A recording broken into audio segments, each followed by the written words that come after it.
no aceptaremos la exclusión de nuestro pueblo de ese derecho.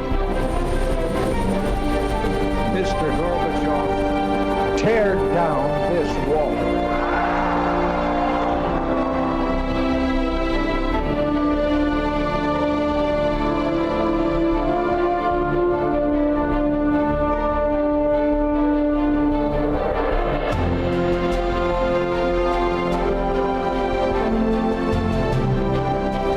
Buenas noches, señoras, caballeros, y bienvenidos a Tiempos Modernos. Seguro que usted ha oído hablar alguna vez del krausismo, aunque como casi todo el mundo no sepa quién es Krause, que esta es otra historia. Y seguro que ha oído hablar de la Institución Libre de Enseñanza o de la Residencia de Estudiantes, tan importantes en la historia de la cultura en España. Lo asombroso es que en realidad todo esto que pasó después, la institución, la Residencia de Estudiantes, etcétera, tiene relativamente poco que ver con Krause y más bien con el desarrollo de un movimiento que va a ser determinante para la historia de la cultura y de la política española en el primer tercio del siglo XX, los 20 últimos años del siglo XIX. Krausismo. ¿Qué fue? Vamos a verlo. La historia de la España moderna no puede contarse sin el krausismo. Basta pensar en la Institución Libre de Enseñanza. ¿Qué es el krausismo? En principio, la doctrina filosófica del alemán Karl Kraus, que buscó una vía media entre el idealismo y el materialismo, una doctrina de mínima influencia, pero esto en realidad es lo menos importante. Para España, lo decisivo fue que en torno a los seguidores de Kraus se forjó una corriente de opinión que iba a protagonizar nuestra vida cultural durante mucho tiempo, entre finales del siglo XIX y mediados del siglo XX. Situémonos en Madrid en 1857. El profesor Julián Sanz del Río pronuncia en la Universidad Central un discurso que va a ser considerado como el punto de arranque del krausismo español. ¿Qué defiende Sanz del Río? Esencialmente la armonización de la conciencia moral y la conciencia religiosa. El discurso en sí mismo no es particularmente escandaloso, pero en la circunstancia del momento causa furor. La oposición entre tradición y modernidad es el conflicto mayor en la cultura española, de manera que el krausismo se convierte en referencia para quienes aspiran a la construcción de una cultura social laica al margen de la hegemonía eclesiástica. Los krausistas españoles, sin ser ateos, apuestan por la secularización. Creen que el atraso español se debe a una distancia respecto a las corrientes intelectuales europeas y proponen un vasto esfuerzo pedagógico como instrumento para regenerar el país.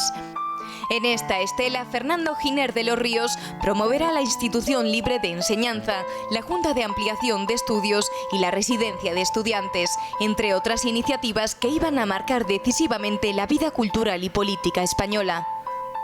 La izquierda siempre reprochará a los krausistas el no ocuparse de la transformación revolucionaria de las relaciones de producción y la derecha le echará en cara su alejamiento de la obediencia eclesiástica en materia cultural y política. Quizá por eso su proyección languideció a partir de los años 30 del siglo XX. Sin embargo, la nómina de intelectuales que colaboraron de un modo u otro con la Institución Libre de Enseñanza es asombrosa y abarca izquierda y derecha por igual.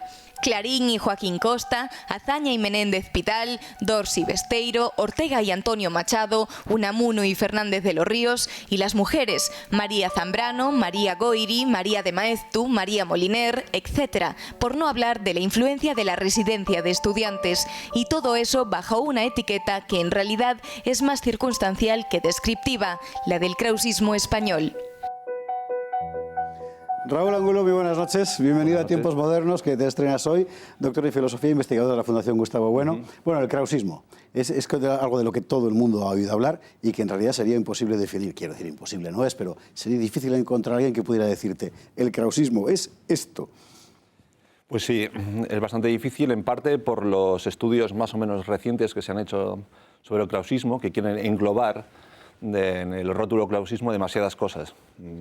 Yo me voy a mojar y voy a decir, por ejemplo, que el krausismo es una corriente armonista progresista que sirvió para un cierto tipo de liberalismo, que era un liberalismo distinto al liberalismo de 1812 y al liberalismo moderado de la Unión Liberal, que le sirvió para definir las relaciones entre la Iglesia y el Estado.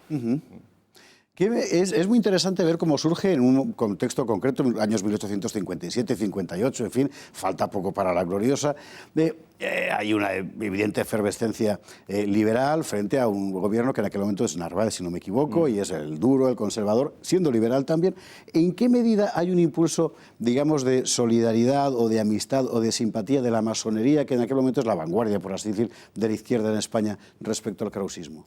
Bueno, hay que decir dos cosas. Primero, el krausismo oficialmente se dice que empieza en 1857 con el famoso discurso de Sá del Río, pero estudios recientes afirman que realmente apareció mucho antes. La primera traducción de un texto krausista, que es el curso de Derecho Natural de Arens, le hizo Ruperto Navarro Zamorano en 1841. Ajá. De hecho, parece ser que el krausismo surgió en los años 40 o finales de los 30 dentro de un círculo de profesores de Derecho, legisladores, y precisamente Sá del Río estudió Derecho y ahí se dio cuenta ya de las doctrinas de Arens, fue a visitar a Arens a Bélgica y fue Arens el que le dijo que fuese a Alemania a estudiar a Krause. Entonces, realmente el krausismo surgió antes como una especie de legisladores, profesores de Derecho, que querían modernizar el país en el sentido de eliminar la influencia de la Iglesia Católica, frente a un cierto liberalismo, que el de Narváez, un liberalismo más moderado. La cuestión de la masonería a la que me refería, sí. Es decir, es como una pasarela, por así decirlo, el krausismo, ¿no?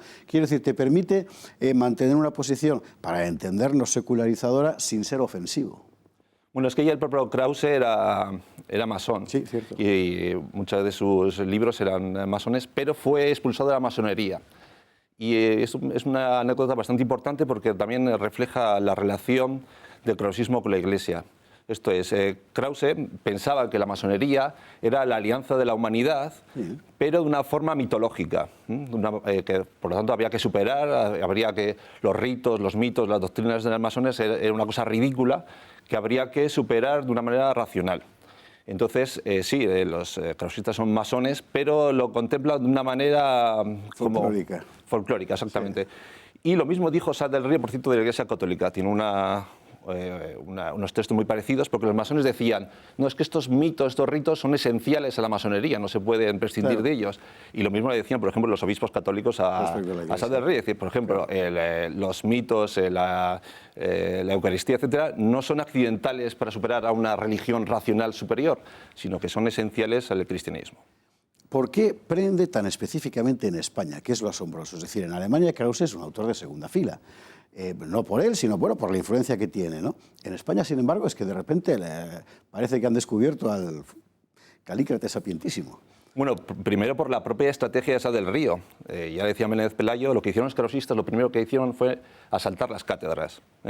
Sá del Río se colocó a sí mismo en el doctorado de la Universidad Central de Madrid, colocó a un discípulo suyo inmediatamente después, profesor de estética, y entonces el doctorado de Madrid solo tenía historia y filosofía que daba Sá del Río y su discípulo estética. Entonces todo el mundo que quisiese ser doctor tenía que pasar por sus aulas.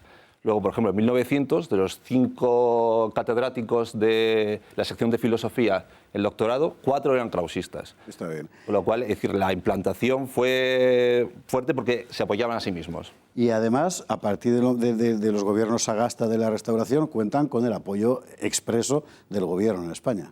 Sí, por lo que hemos dicho, yo creo que es una corriente que primero sirve a un liberalismo para enfrentarse a las injerencias de la Iglesia y a la vez, y esto es importante y se ha subrayado en el vídeo, para luchar contra los socialismos revolucionarios. Porque el krausismo defiende que hay que cambiar la mentalidad, pero no hacer una revolución de instituciones. Ellos se enfocan mucho a la cuestión educativa, efectivamente, y la figura de Giner de los Ríos es absolutamente crucial. Eso es. En realidad, lo de la institución es algo parecido a lo que hizo la Iglesia Católica por su lado. Quiero decir, hay en los libros de historia se conoce como la cuestión universitaria de la enseñanza. La bronca con Orovio y todo aquello. Exactamente, que consiste en expulsar a los krausistas de la universidad. Como no se consigue, la Iglesia Católica funda las universidades pontificias, pero al mismo tiempo, Giner de los Ríos, como ha sido expulsado 2 veces, dice, vamos a hacer la institución libre de las injerencias del gobierno para hacer una especie de universidad un poco más libre. Ajena a la hegemonía eclesiástica, etcétera, ¿no? Y consigue la colaboración de mucha gente poniendo dinero y de mucha gente poniendo cabeza. y empiezan a colaborar y convierten realmente la institución libre de enseñanza en algo que, si desde el punto de vista de la academia oficial, digamos, no es, en fin, la institución que te da el laurel, sin embargo, desde el punto de vista de la opinión pública, del prestigio, se convierte en algo decisivo en aquel momento. Sí, porque además la universidad estaba, bueno, tanto antes como ahora, está llena de batallas entre los grupos ideológicos, entonces lo que hizo Gino de los Ríos es sacarlo de esas batallas, porque hemos dicho en 1900 el krausismo dominaba en la universidad, pero en 1910 la situación cambia porque mueren los anteriores catedráticos y la Iglesia Católica hace una campaña y logra colocar a muchos de los suyos, aunque con una estrategia un poco distinta, bueno, que es difícil de explicar, pero digamos hacia 1910-1915 la Iglesia Católica vuelve a colocar a sus profesores en la universidad, con lo cual ciertos liberales, esa masonería, ve a la institución de libre enseñanza como su referente. Esto es seguramente lo que hace que después haya sido recuperada con tanto, en fin, entusiasmo por la izquierda. Por ejemplo, 1982 es un año en el que la izquierda española decide nuestros antecedentes reales son la institución libre de enseñanza, que en boca de Alfonso Guerra es una cosa un poco, en fin, patética, pero bueno, objetivamente fue así desde el punto de vista institucional, por lo menos. Aquí el autor importante de este cambio es Elías Díaz, que bueno, viene a decir que el franquismo es una época oscura y hay que dotar ideológicamente al PSOE, pero no en el marxismo, sino en el krausismo. Es algo parecido al siglo XIX, que se usó el krausismo contra el socialismo revolucionario, pues esto, el krausismo frente al marxismo, pues vuelven otra vez al krausismo, que, digamos, y sobre todo al de la institución, no al krausismo de Sá del Río, que es más metafísico, teológico, sino el de la institución, digamos así. Dando un salto atrás a la República, pues ahí están los referentes ideológicos del socialismo, sin pasar por el marxismo.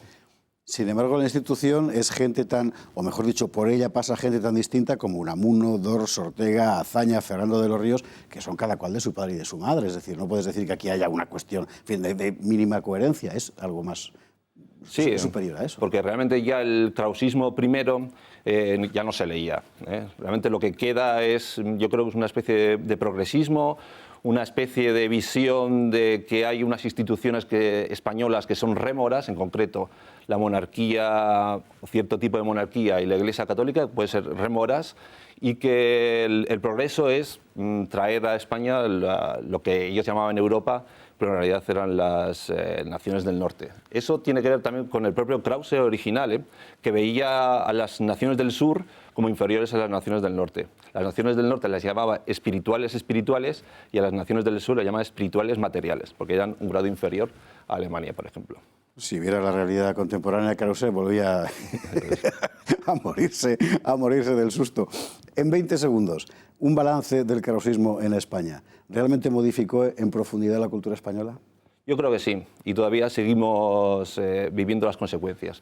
Por ejemplo, Gustavo Bueno tiene un libro sobre Zapatero, el pensamiento Alicia, que viene a decir que el pensamiento Zapatero es el krausismo. Ah, qué interesante. Y eso no es ir un poco demasiado La alianza humanidad sería la alianza.